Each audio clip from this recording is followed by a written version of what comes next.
No, you haven't got the wrong podcast. It is New Year, new music for the National Pulse podcast. A whole lot of new things, I think, we'll be introducing this year.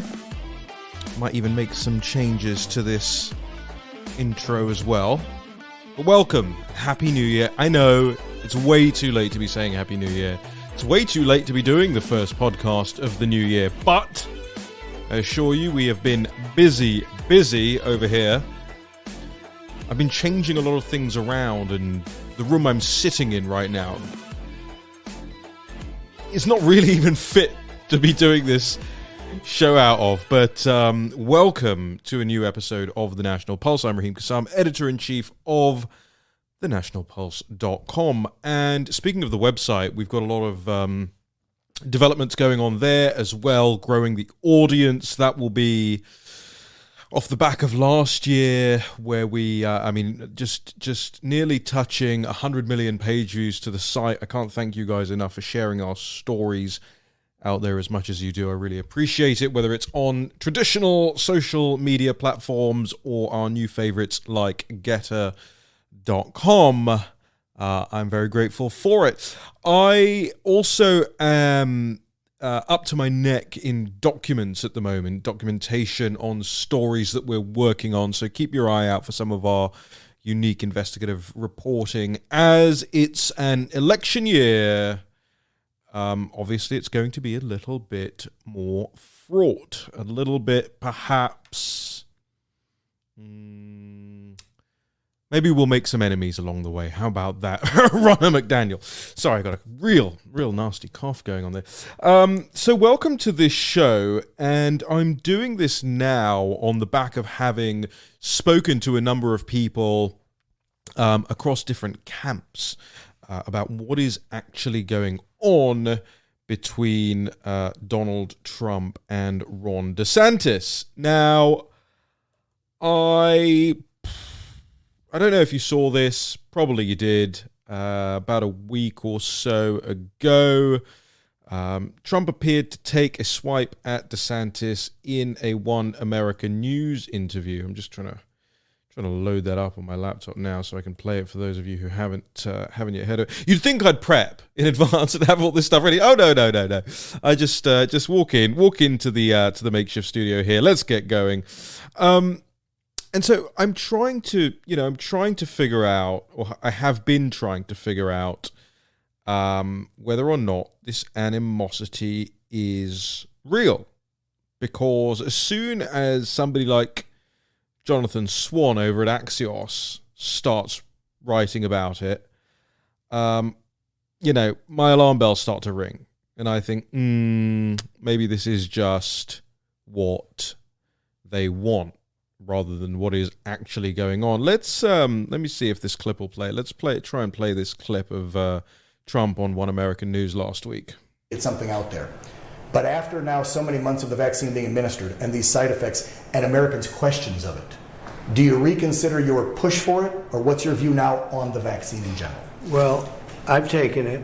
I've had the booster. Many politicians, I watched a couple of politicians be interviewed, and one of the questions was, did you get the booster? Because they had the vaccine. And they're answering it like, in other words, the answer is yes, but they don't want to say it. Because they're gutless. You got to say it. Whether you had it or not, say it. Right. But the fact is that I think the vaccine has saved tens of millions of people throughout the world. Okay. I have had absolutely no side effects. I've had it like other people have had it, nothing special. So let's park the, why does Trump go on about the vaccines thing for a second on that, because I know there's frustration about that and I feel it too, but we'll park that for a second, not least because he took a different tone in the Florence, Arizona rally, and I think that was in large part due to a lot of the people who were expressing frustration about this. So I will come back to it, and I especially want to make mention of the people who I think grift off Trump, and the Candace Owens of the world who make him make statements, pro-vaccine statements in interviews, and then the Daily Wire takes that clip and pushes it on Facebook, spends money with Facebook, by the way. It gives money to the enemy, in order to promote this clip of Trump talking up the vaccines, almost as if there are some people out there who are interested in driving a wedge between Trump and his base. And I'm just saying, the Daily Wire was not Trump country, in early doors, 2015. Neither were any of its, big name personalities. And you're starting to see similar, I wouldn't say never Trump, because a lot of these people had to tuck it between their legs, right? But original never Trumpers, the Glenn Becks of the world, who kind of are now creeping back around, but they don't know which camp they really sit in. A lot of you who follow me on social media, certainly those of you who are in our Discord chat channel, know about my frustrations with Ted Cruz of late and all of the just dreadful things that are going on behind the scenes here. So let's just park all of that for a second, because there's so much there, and we'll end up talking about this for hours and hours on end this year, believe me. But that clip right there, where he says, "I've seen some politicians not wanting to talk about it, they're gutless." Well, it was a pretty obvious dig at DeSantis. I know a lot of people are trying to find ways that it isn't, but DeSantis is really the only big political figure on the national stage who has been accused of hiding his booster status, right? That was happening in December. Trump obviously saw those and, took a swipe, as he is welcome to do, I think. Frankly, I don't necessarily believe that we all have to be, if you follow me on social media, you'll know this about me. I don't feel like we always have to be nice to one another. If we feel robustly about something, then let it be known. There's a lot of people out there who will say, well, it's overblown. Yeah, probably a little bit, but it's an election year ahead of an election year. You know what I mean? Like, it's this is the making of the nouveau MAGA movement, whatever it's going to look like. That is being forged and fashioned before our eyes right now. So there's obviously going to be tension this year, and this isn't it. Like, this is just the beginning of it. So if you don't have the stomach to see, some blue on blue here, you're going to be disappointed over the course of the next year or so, because cast your mind back to 2015 and the 17 and 18 or whatever it was candidates on that stage tearing chunks out of one another. I'm not saying you're going to see it that widely spread, but you're going to see it.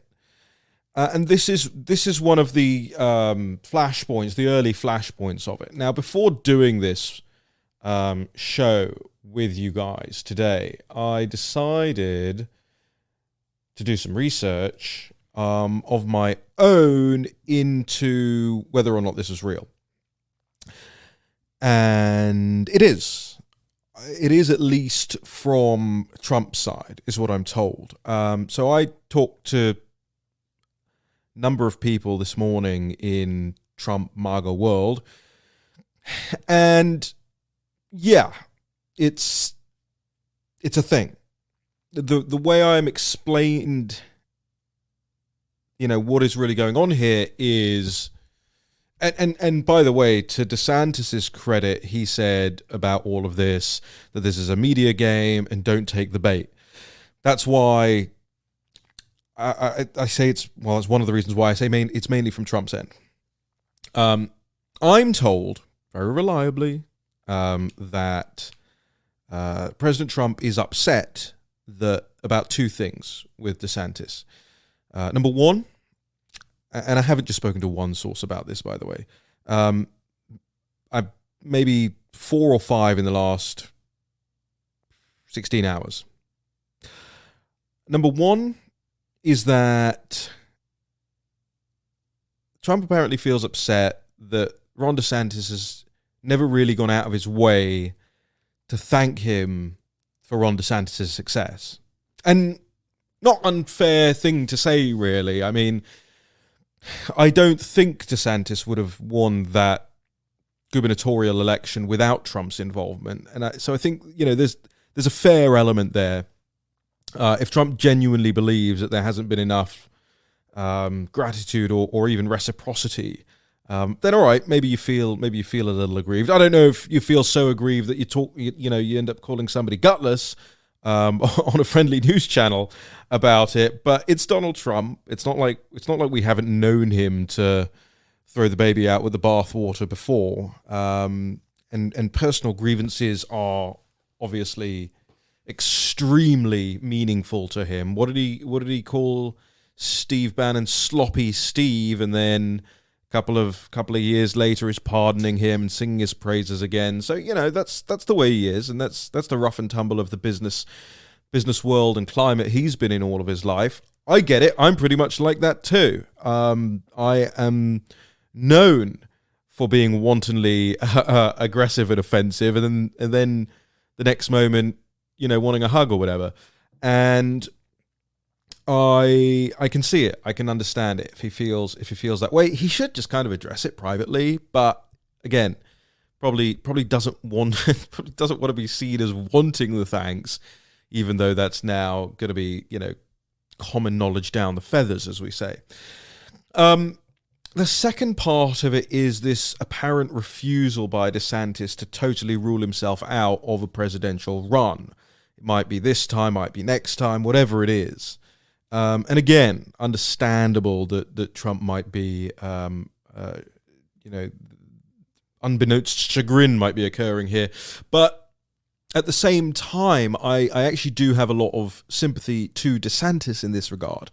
Because, let's just say this, perish the thought, knock on wood, something happens to Trump that rules him out. Let's say something...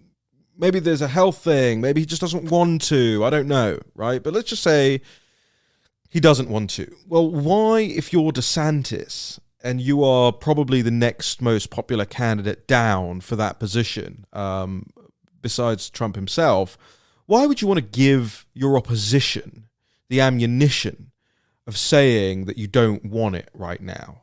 Because then all that happens, again, this is a theory, is if Trump doesn't run or can't run or whatever it is, again, I'm not sure he's crossing many public roads by himself, but he could get hit by a bus or an Iranian missile, apparently.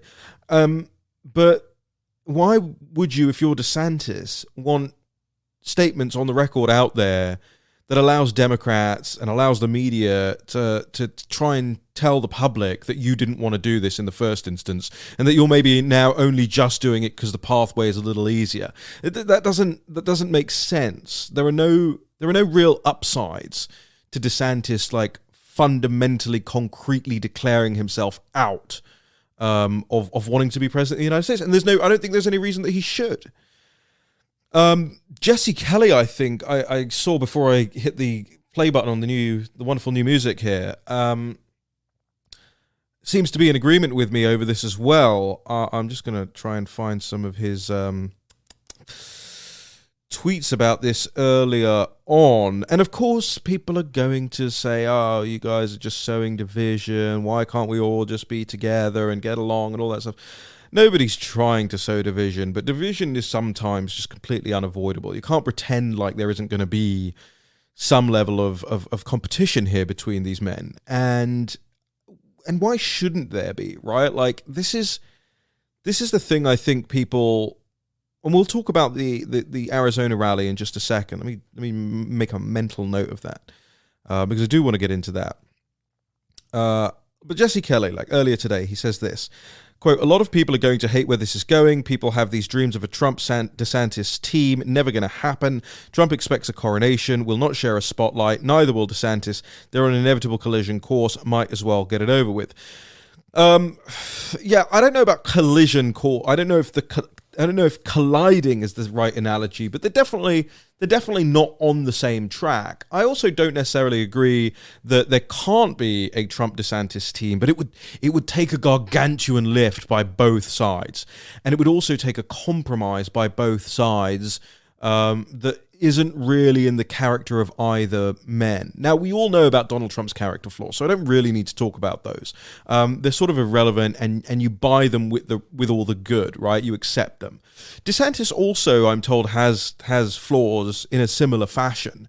is quite well known for being, I don't know if there was a better way to say this, not like rude in person with you, but like I'm trying to think of the right wording for this. Less than thoughtful, maybe? Less than sensitive? Known for leaving people a little bit in the lurch, not returning calls, things like that. I'm not speaking from personal experience. I've never tried to call Ron DeSantis. But so I hear, and so both of these men have a little bit of the, bit rough around the edges, the way we like them, right? But again, to go back to one of Jesse Kelly's tweets, he did this 22 hours ago, and I kind of regret waiting so long to do this episode. And I was saying to one of our members the other day, if you didn't know, the National Pulse is run by memberships. You can go to fundrealnews.com to help us grow and help us do more reporting and keep the site going and keep these podcasts coming. If the podcasts aren't coming thick and fast enough for you, it's because you're not going thick and fast enough to fundrealnews.com, okay? We'll just put that out there. I wish I'd done this earlier. I was talking to one of our members last Friday, and I was saying the problem with me is I think about these things for so long. Like, I'll take a week to think about this issue and explore with my sources, talk these things through, try and get my head around them, understand them, get the right wording together. And by the time I've done all that, because I'm a little bit old school like this, by the time I've done all that, everybody's tweeted everything I was going to say anyway. But I hope this is providing some value, even if Jesse Kelly said this 22 hours ago. He said, quote, "The best thing that could happen to Donald Trump and his faithful would be a Ron DeSantis primary challenge. Trump needs it, needs to get sharp again, needs to get back on message. A formidable primary challenger helps with that. Without it, not sure he can win," end quote. Again, I don't necessarily agree with the end of that, without it, not sure he can win. I do have my reservations about a lot of what's going on behind the scenes, his political operation specifically. That, I think, is a question for another time. But my political strategist, political consultant hat on, which has been a job I've done on repeat in my life, at times where it's needed to happen, says that yes, I mean, that's absolutely right. I talked about this several months ago. I don't know if you remember my tweets. I said there can't be a coronation. There has to be a debate stage. And as much as I hate the things Ted Cruz has been doing lately, apart from quizzing that FBI deputy assistant director or whatever it was, Cruz has been that absolute shit show lately. But I think even he should be on a debate stage, right? Like, I think put them all up there as far as I'm concerned. And to Jesse's point, let Trump sharpen up. And that brings me on to Florence. I think it was Florence, right? Arizona. Now, obviously wonderful to hear from, see the man. I got to tell you, I wasn't particularly wrapped or gripped by this rally. And I'll explain myself. And by the way, you are fully within your rights to disagree with me. Let me know in the comments on whatever podcast platform you use. If you're a member at the National Pulse, at fundrealnews.com, you can come into the Discord chat channel. I'm in there several times a day. You can let me know in there. This is a process. No one person, I don't think, has the answer to winning next time around. But I think we need to have these uncomfortable conversations, right? Insta quellinus invinitor. Only in the filth will you find the truth. I didn't like it, honestly. Like, opening up the rally with, obviously we won this day and, it was a disaster. And it's just like, people have been waiting out there for hours and hours and hours. Obviously, some of us waiting at home for hours and hours, waiting for the thing to come on, anticipating. I didn't do this podcast last week because I was waiting to see what he said. And I'm glad that I waited because I got to see him not hyping the vaccines for once, which was a nice break. But isn't that a low-hanging bar? A low bar, right? Like, if that's our big takeaway from the rally, like, woo, at least he didn't hype the big pharma vaccines this time around, then something fundamentally is wrong. Something fundamentally isn't correct. And I think this comes down a little bit to his political operation. I don't know who wrote that speech for him, but if you're listening to this, please give me a call. It wasn't particularly well structured. I don't mind when he goes off on tangents, by the way. I think it's when you get the best Trump, but it wasn't, I don't know. It felt like bullet points rather than anything else, a narrative, a journey. And I saw people tuning out, like even people standing behind him. If you think I'm wrong, go back and watch it. Watch the footage. People behind him just kind of looking at their phones and taking selfies and not really tuned into what he's saying because he's not saying anything particularly gripping. So you open with, okay, the grievance, fine, I get it. We all get it, by the way. An election was stolen, right? You don't need to remind us. You need to remind us of how we're going to fix it. Not that we're aggrieved about it. Bring Carrie Lake up. Wonderful. Love Carrie Lake. That moment was really good. Note that it was the first moment that people were cheering anyone's name was Carrie Lake's there. And then just kind of this we've got this economy crisis. We got all these crises going on. Afghanistan, Ukraine, Kim Jong-un firing the missiles. We get it, man. I get it. But where's that? I remember watching Trump. The first time I ever saw him was purely by accident, kismet, happenstance, luck.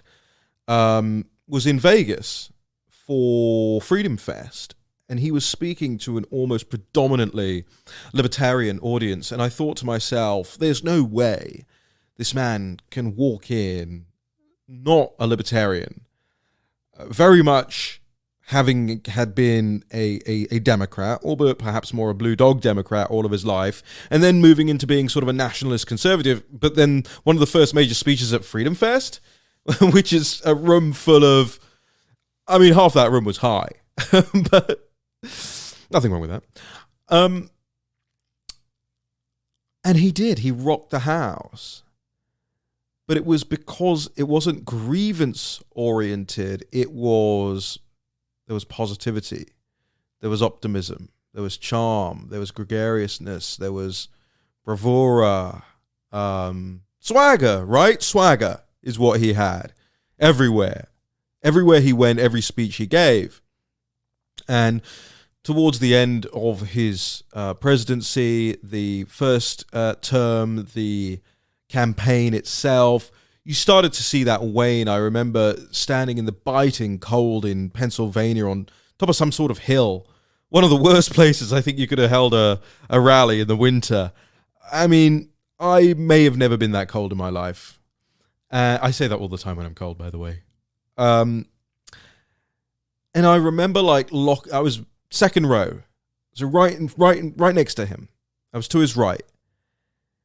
And I remember sort of locking eyes with him at one point, and he looked we just sort of, when he looks at you, for the people that have been in these rallies and these rooms with him, when he looks at you, he doesn't look away immediately. He kind of holds your gaze for a second just to try and understand what you're thinking. And I kind of gave this I don't suspect he particularly knows who I am, but I kind of gave this knowing nod and a soft thumbs up, because they were playing some video behind him at that point in time, and it was all right, it was a campaign video. I don't get particularly excited about videos that political consultants put together anymore. But he sort of looked at me like, is this good? Cool? All good? Are we good? And it was the first time I met him, in his apartment, that famous picture of me and Nigel going up the elevator at Trump Tower. It was that same kind of feeling. He wasn't quite sure whether the thing felt right. The thing that he first said to me was, he looks at us and he goes, "So is this a big deal?" And we just kind of looked at each other and were like, what's he talking about? The election he just won, against all odds. We were just sort of I think it was me. It might have been Nigel who said, "Is what a big deal, Mr. President-elect?" And he goes, "The election, the victory, is this a big deal?" And we were like, "Yeah, it's quite a big deal, man. Not a small deal by any stretch of the imagination." And it was kind of that look, is this a big deal? Is this a good rally? Is this going well? How's the campaign going? I know I'm probably reading way too much into a look. I was probably just trying to read what was on my hat. But I felt it nonetheless.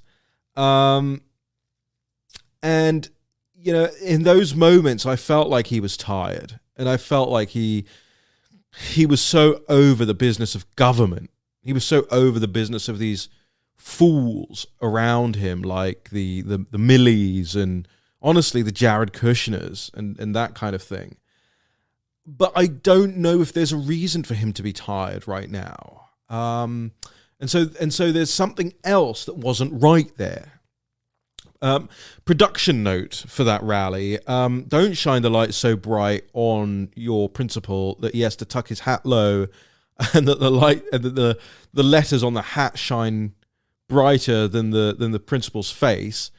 Whoever's advancing that rally needs a slap on their wrist.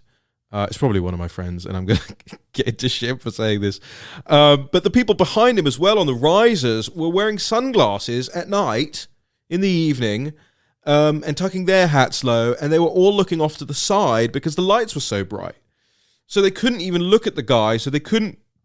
I said they weren't attentive. They couldn't be attentive.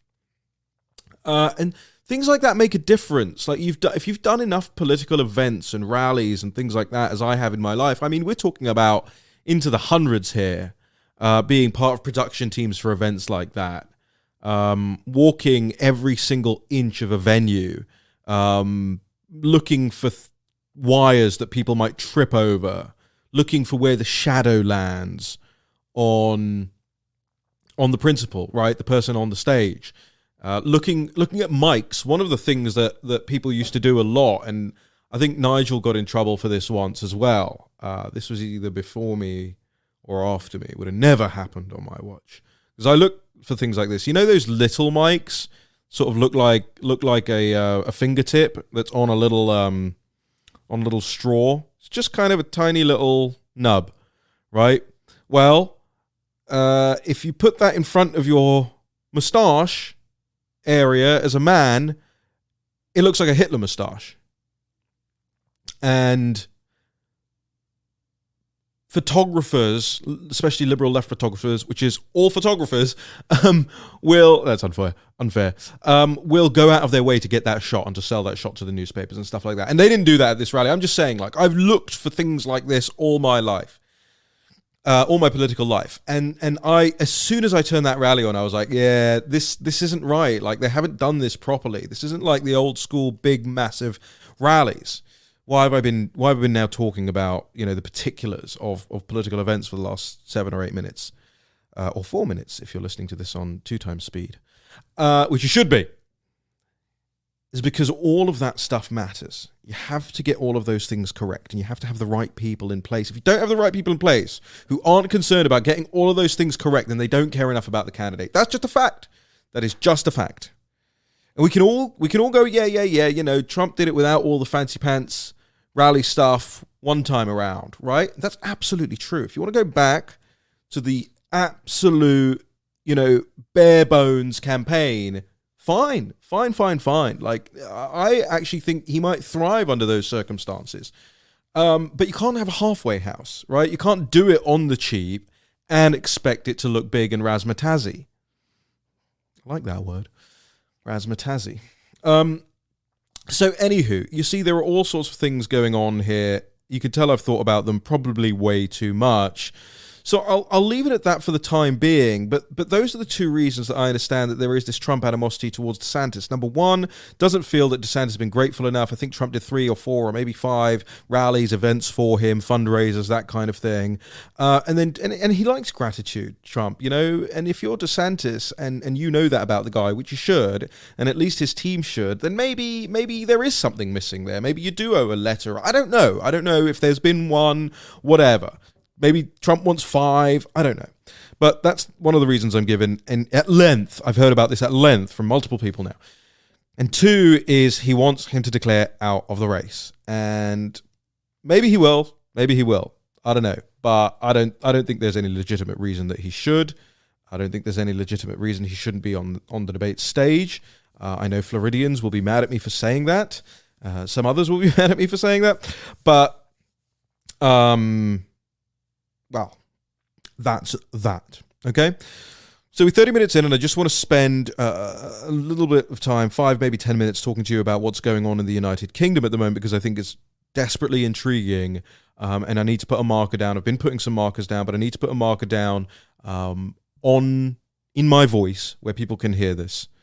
So this audience, you guys who have listened to this podcast now for the last year, you will know we did 3 shows about Carrie Johnson. What ends up happening? Well, the British government is on its knees really right now. The Boris Johnson government is on its knees right now as a result of Carrie or people Carrie brought into the government. Everything we said has turned out to be exactly true. And I understand that back at the time it might have seemed weird. It might have even seemed boring, especially to an American audience. But remember, this is one of your staunchest allies in the world. It's certainly your mother country in a lot of ways. And I also think that a lot of precedent is set in the United Kingdom that ends up coming over here, not just the other way round. So Boris is on his last legs as Prime Minister. Now, could he withstand a leadership challenge? Yes, sure. Only because what the Conservative Party, and I'm not going to go into the particulars unless you really want me to, in which case, again, leave a comment, let me know in the Discord, whatever, about how a leadership election works in the United Kingdom. But what would happen is effectively enough members of Parliament on the Conservative benches would have to file letters with the requisite committee chairman, in this case the 1922 committee chairman, bringing a vote of no confidence in the leader of the party. If that happens, then there is a leadership election. Boris is eligible to run again in that leadership election, but effectively, a political party gets to choose the next prime minister of the country. And this is how it's been. You know, this is how so many prime ministers get their job now. It's not actually popular election. It is a party internal election that decides it. It's really bizarre to people who aren't familiar with it, and it's really very normal and boring to the people who are familiar with it. But Boris could survive if there were that vote of no confidence in a leadership election. He could survive. And that is because the Conservative Party has lukewarm, tepid, milquetoast candidates to offer. People like Liz Truss, massive LGBT advocate, Conservative Party, front runner, ridiculous. Rishi Sunak, neoliberal, total milquetoast, really more concerned about free markets than anything else, than conserving anything, than family, than dignity, than community. All of the things we've got to know is far more important than GDP.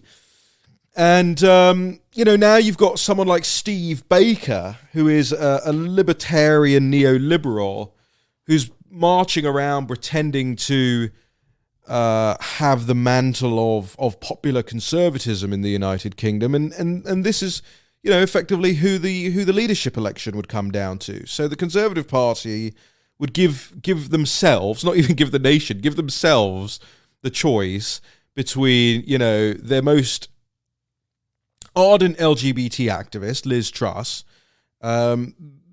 GDP obsessive Rishi Sunak, and libertarian neoliberal Steve Baker. And I just think, what an absolute disaster. I mean, worse. Remember when we thought, God, it just can't keep happening. I thought, can't be worse than David Cameron. Oh, they end up with Theresa May. Can't be worse than Theresa May. Oh, end up with Carrie Johnson. Sorry, Boris. Carrie's the real Prime Minister. Can't get worse than Carrie Johnson. This cacophony of clowns, right?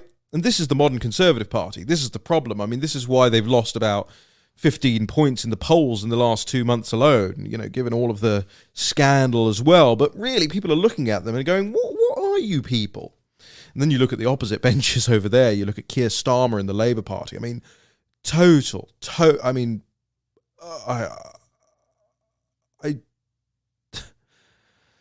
words escape me, and for those of you that know me well, that doesn't happen very often, but I suppose what I want to say is, holy fuck.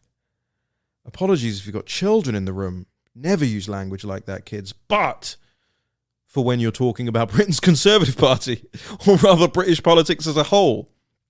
And, you know, for somebody like me, who will probably go back to live there at some point in my life, it's my home country, I look at this and I just cringe. Again, cringe is probably a mild way of putting it. It is atrocious what is going on there right now.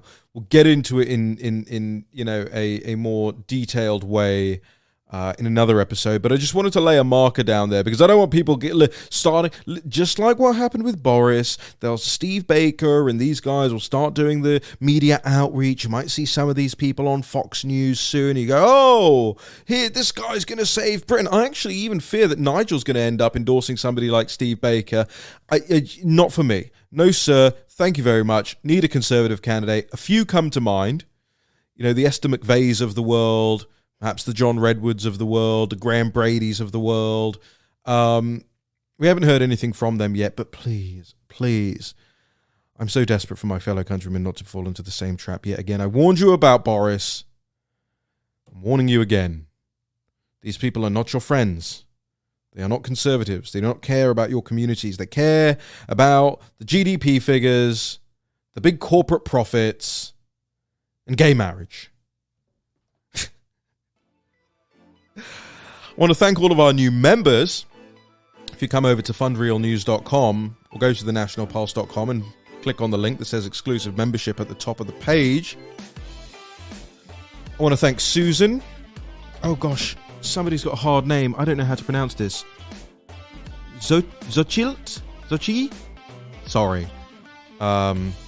Christopher, Natalie, Craig, Tabitha, Andy, Mary, Colleen, Roan, Nancy, Way, Doreen, Rommel, Virginia, Marianne, Alexander, Catherine, William, Jason, Gerald, shh. That is a name, shh. I'm not telling you to shh. Patricia, Mary, Beth, David, Morgan, Joanne, Denise, Lisa, Don, Audrey, Marcia, Regina, Philip, John, Jamie, Carolyn, Curtis, Ellie. Thank you, and I'll see you next time.